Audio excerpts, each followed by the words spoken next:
The Doors of Oblivion by Saif Ish Hidya. When thou enterest into oblivion, oblivion entereth into thee. Nai Tirol Yar. The greatest mage who ever lived was my master, Morian Zenas.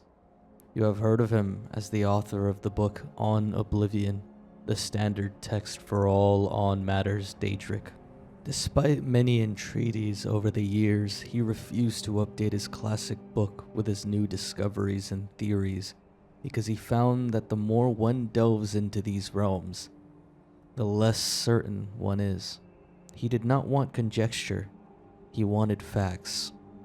For decades, before and after the publication of On Oblivion, Zenas compiled a vast personal library on the subject of Oblivion, the home of the Daedra. He divided his time between this research and personal magical growth on the assumption that should he succeed in finding a way into the dangerous world beyond and behind ours, he would need much power to wander its dark paths. 12 years before Zenas began the journey he had prepared his life to make, he hired me as his assistant. I possessed the 3 attributes he required for the position. I was young and eager to help without question. I could read any book once and memorize its contents. And despite my youth, I was already a master of conjuration. Zenas, too, was a master of conjuration indeed, a master at all the known and unknown schools. But he did not want to rely on his ability alone in the most perilous of his research. In an underground vault, he summoned Daedra to interview them on their native land, and for that, he needed another conjurer to make certain they came, were bound, and were sent away again without incident. I will never forget that vault, not for its look, which was plain and unadorned, but for what you couldn't see. There were scents that lingered long after the summoned creatures had left, flowers and sulfur, sex and decay, power and madness. They haunt me still to this very day. Conjuration, for the layman unacquainted with its workings, connects the caster's mind with that of the summoned. It is a tenuous link, meant only to lure, hold, and dismiss, but in the hands of a master, it can be much stronger. The Psijics and Dwemer can, in the Dwemer's case perhaps I should say could, connect with the minds of others and converse miles apart, a skill that is sometimes called telepathy. Over the course of my employment, Zenas and I developed such a link between one another. It was accidental, a result of 2 powerful conjurers working closely together, but we decided that it would be invaluable should he succeed in traveling to Oblivion.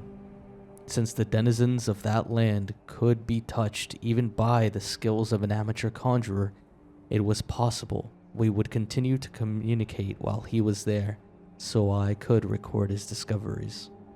The doors to Oblivion, to use Morian Zenas's phrase, are not easily found, and we exhausted many possibilities before we found one where we held the key. The Psijics of Artaeum have a place they call the Dreaming Cave, where it is said one can enter into the Daedric realms and return. Lachesis, Sothasil, Nematig, and many others have been recorded as using this means, but despite many entreaties to the Order, we were denied its use.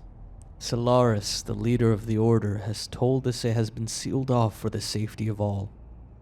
We had hopes of using the ruins of the battle spire to access Oblivion. The Were Gate still stands, though the old proving grounds of the Imperial Battle Mages itself was shattered some years ago in Yegar Tharn's time. Sadly, after an exhaustive search through the detritus, we had to conclude that when it was destroyed, all access to the realms beyond, the Soul Cairn, the Shade Perilous, the Havoc Wellhead, had been broken. It was probably for the good, but it frustrated our goal. The reader may have heard of other doors, and he may be assured we attempted to find them all.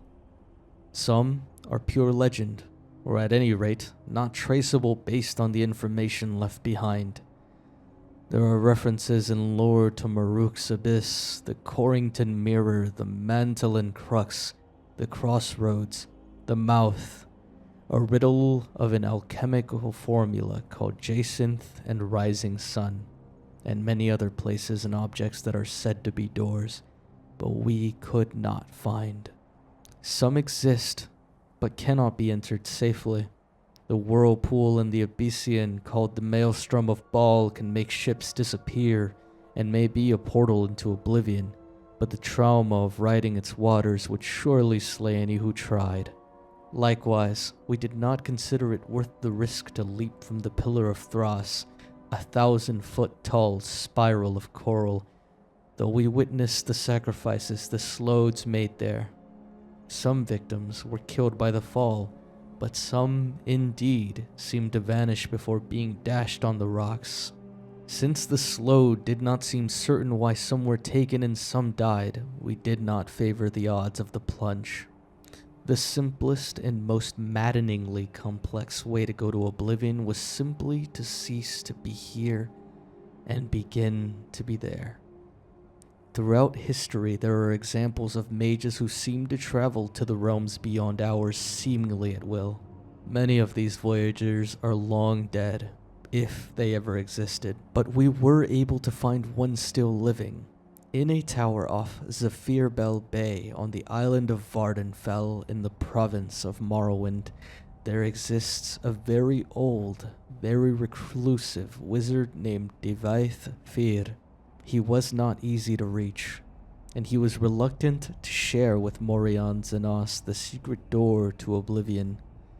Fortunately, my master's knowledge of lore impressed Fyr, and taught him the way. I would be breaking my promise to Zenos and Fyr to explain the procedure here, and I would not divulge it, even if I could. If there is a dangerous knowledge to be had, that is it.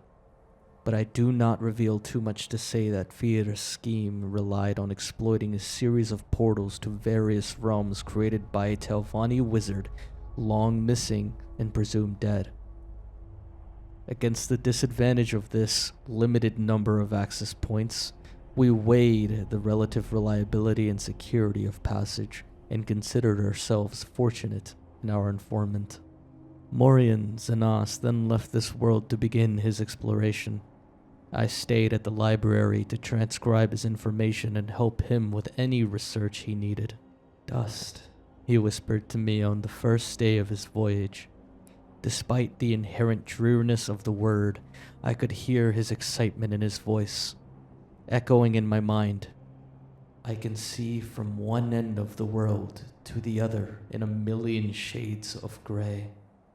There is no sky or ground or air, only particles floating, falling, rolling about me. I must levitate and breathe by magical means." Zenos explored the nebulous land for some time, encountering vaporous creatures and palaces of smoke, though he never met the prince. We concluded that he was an ash pit, said to be home of Malakath, where anguish, betrayal, and broken promises like ash filled the bitter air. "The sky is on fire," I heard him say, as he moved on to the next realm. "The ground is sludge but traversable. I see blackened ruins all around me, like a war was fought here in the distant past. The air is freezing. I cast blooms of warmth all around me, but it still feels like daggers of ice stabbing me in all directions." This was Cold Harbor, where Molak Bal was prince.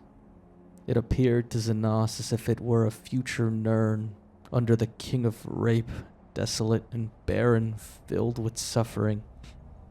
I could hear Morion Zenos weep at the images he saw, and shiver at the sight of the imperial palace, spattered with blood and excrement.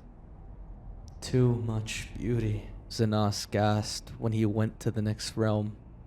"I am half blind. I see flowers and waterfalls, majestic trees, a city of silver, but it is all a blur. The colors run like water, It's raining now, and the wind smells like perfume. This surely is Moonshadow, where Azura dwells. Xenos was right, and astonishingly, he even had audience with the Queen of Dusk and Dawn in her Rose Palace. She listened to his tale with a smile and told him of the coming of the Nerevarine. My master found Moonshadow so lovely, he wished to stay there, half blind, forever, but he knew he must move on and complete his journey of discovery. I am in a storm, he told me as he entered the next realm.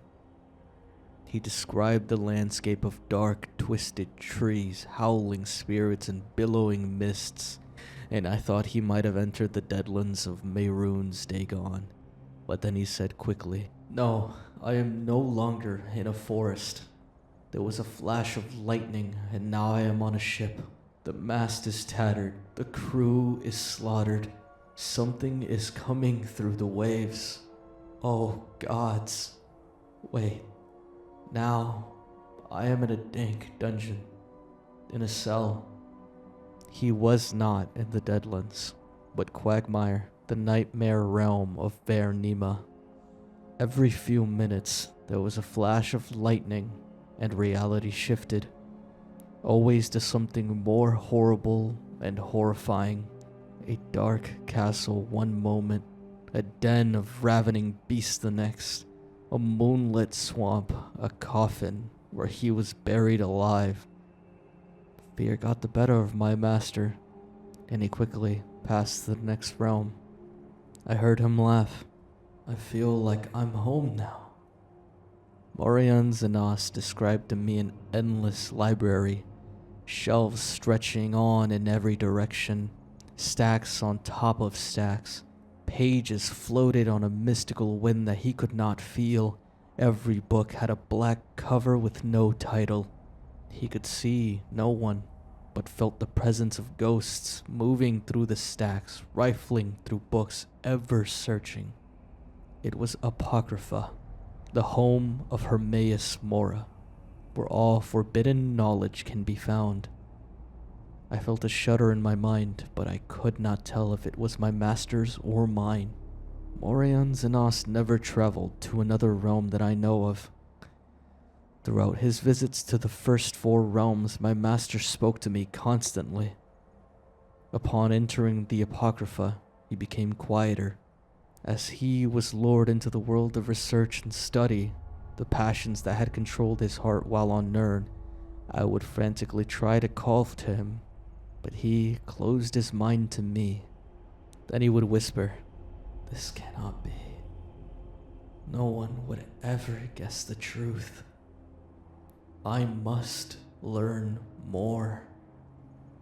I see the world, a last illusion shimmer. It is crumbling all around us." I would cry back to him, begging him to tell me what was happening, what he was seeing, what he was learning. I even tried using conjuration to summon him as if he were a Daedra himself, but he refused to leave. Morian Xenos was lost.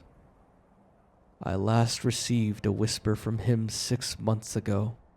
Before then, it had been 5 years, and 3 before that. His thoughts are no longer intelligible in any language. Perhaps he is still in Apocrypha, lost but happy, in a trap he refuses to escape. Perhaps he slipped between the stacks and passed into the madhouse of Sheogorath, losing his sanity forever. I would save him if I could. I would silence his whispers if I could.